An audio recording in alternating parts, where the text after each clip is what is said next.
kids, it has been a long time since we've done a video update because we have been back at church for a couple of weeks. If you have not been back yet, I hope that you get to go soon because it is so fun. We get to have church outside under a big, huge tent out in the courtyard right outside of our classrooms, and it is so fun to get to be outside during the summer. So I have a little update for you guys today. Some of you have already received this surprise, but I wanted to go over what's in it and talk to you guys and maybe even your parents about how we can use this tool that we're giving you to be ready for church. So the first week that you go back to church, you are going to get one of these Chapel City Kids bags. Isn't that awesome? It might actually be backwards when I show this. We'll see. But you're going to get one of these Chapel City Kids bags. And in this bag is some things that you might use at church to help you listen a little bit better, or maybe just some fun things too. So every person is going to get your very own clipboard. You guys love using clipboards at church and you've used them so many times. I thought, well, why don't we just give you all your own? So these are brand new clipboards for you. Most of them are going to still be in the packaging. So you can go ahead and take those out. Also, you get, this is the thing I'm the most excited about, your very own Chapel City Kids water bottle. Now I have to tell you kind of a funny story about these water bottles. Because of the way that they're made, sometimes pressure builds up in them. Maybe Mr. LePaca could do a science experiment for us sometime to talk about why that is. But pressure builds up in them. So just be aware that if it is warm out and if your water bottle is open like this, that sometimes the water squirts out of the water bottle. That happened to me. I was sitting in the meeting and I had my water bottle right here and all of a sudden water squirted out across the table and landed all over my papers. So just be aware of that. Maybe you guys can come up with a solution for that. Let me know if you do. Also, you're gonna find a brand new package of colored pencils and a pencil pouch. Yours might be a different color.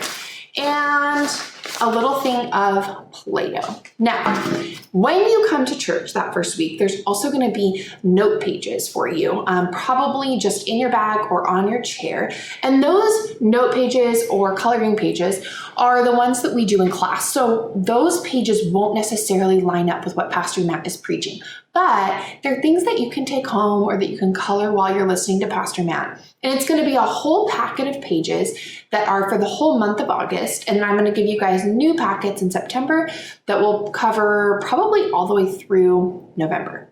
So there's going to be pages for you. It's going to have a copy of the story that you guys would be learning in class if we were in class.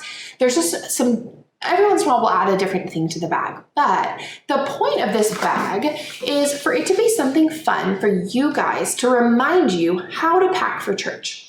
Now, when we think of packing, we usually think of packing to go on a trip or packing to, maybe you're gonna go to baseball practice and you have to pack your baseball bag and you have to remember all of the things that are gonna help you be successful at baseball practice.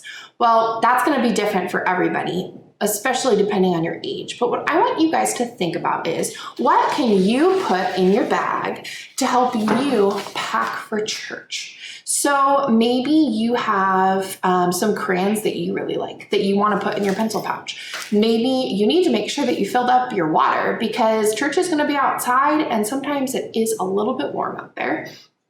And you should probably put your Bible in it. Maybe not next to the water bottle, considering that sometimes it just sprays all over the place. But you should pack what you need to get to church. So here's my question for you. When should you pack that bag? I don't know about you guys, but in my family, Sunday mornings are crazy. We're trying to all get out the door at the same time. We're trying to make sure everybody's dressed, that we have the diaper bag, we have enough diapers for both the boys. We have to make sure that, we have everything, and it's crazy on Sunday mornings. So one thing that my family has learned is that we should get ready for church on Saturday. So on Saturday night, or sometimes even Friday night, if we're gonna have a busy day, we make sure that both of the older kids, obviously baby Eli just needs a diaper bag, but that Sadie and Titus have their bags packed and ready to take to church with them. That means that in the morning, all we have to do is get dressed, eat breakfast, and get out the door. So what can you kids do to help your parents be successful or do that kind of quickly on Sunday morning? Maybe you could lay out your clothes ahead of time. Maybe you can make sure that your younger siblings have everything they need packed for church. What if you even made sure you checked the fridge and you made sure that you guys had milk or cereal or whatever it is you need for breakfast the next morning, and you already have in your head what you're going to eat for breakfast? That would be really helpful too, because I know sometimes I tell Sadie, go get a granola bar, and then she'll say, there's no more granola bars, and that's what I planned on having for breakfast. So check you have everything you need.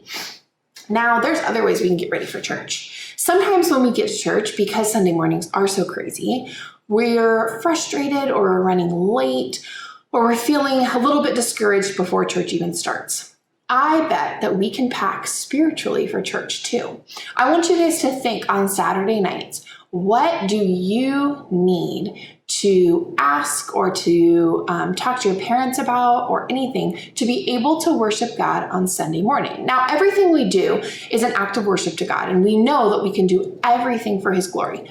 But if we get to church and we realize there was some situation with our siblings that maybe we need to ask for forgiveness to our siblings, or maybe we disrespected our parents, Saturday nights are a great time to be able to do that. It gives us the opportunity to reset everything so that we can start our week by worshiping God. Sunday is the first day of the week. So on Sunday mornings, when we go to church or when we watch church on our TVs, that's our opportunity to start our week over. The Bible says that His mercies are new every morning. We know that Sunday morning is not the only time that we can go to God. We know we can go to God at any point. But if we go to God on Sunday mornings with our minds and our hearts ready, then we know that we will be able to just focus on Him. So when we do things like prepare our bags and get our clothes ready and all of that, that's to help us be less distracted on Sunday mornings. Another thing to remember is that you don't have to be perfect to go to God. You don't have to be wearing your very best dress. Or boys, you don't have to be wearing your very fanciest clothes. That's not what God requires of us. But He does require a helpful, kind, and obedient heart. So help your parents out, help your siblings out, see what you can do to be able to come to church ready to worship instead of coming to church frustrated and overwhelmed and busy. And parents, I would really encourage you to get into that routine too. And like I said, this is coming from the person who runs out the door on Sunday mornings and just total craziness in the middle of it all, usually with at least one child crying. Just keep in mind that there are some things that we can do. And I would really encourage you to encourage your kids to be a part of that process. So we've been kind of testing this out on Sadie, who's 5. And obviously we have to remind her still that, the next day is church because she doesn't know how the calendar works yet. But it's such a good opportunity for her to learn to take responsibility for her church experience and what that looks like for her. Of course, it's our job as her parents to make sure that what she wants to bring enables us to all be able to focus. So of course we don't bring the really loud toys and that kind of thing. Sometimes those have gotten snuck into the bags, so we try to avoid that. But that's the kind of thing that I would really like to encourage you kids and you parents to do, is see how you can come to church prepared. Don't forget your masks, that kind of thing, because there's just so many things to be thinking about right now in the middle of just all of the changes and everything. And I think it's easy for us to lose focus and to just forget that when we go to church, that's our opportunity to be filled up. And I know as a parent, it's really, really hard to focus on church when my kids are busy or distracted or trying to find something to do. So I hope and pray that you see these bags as a tool to help your kids and to help them get excited to worship with us. I know, again, that this is a crazy time and everything is different, but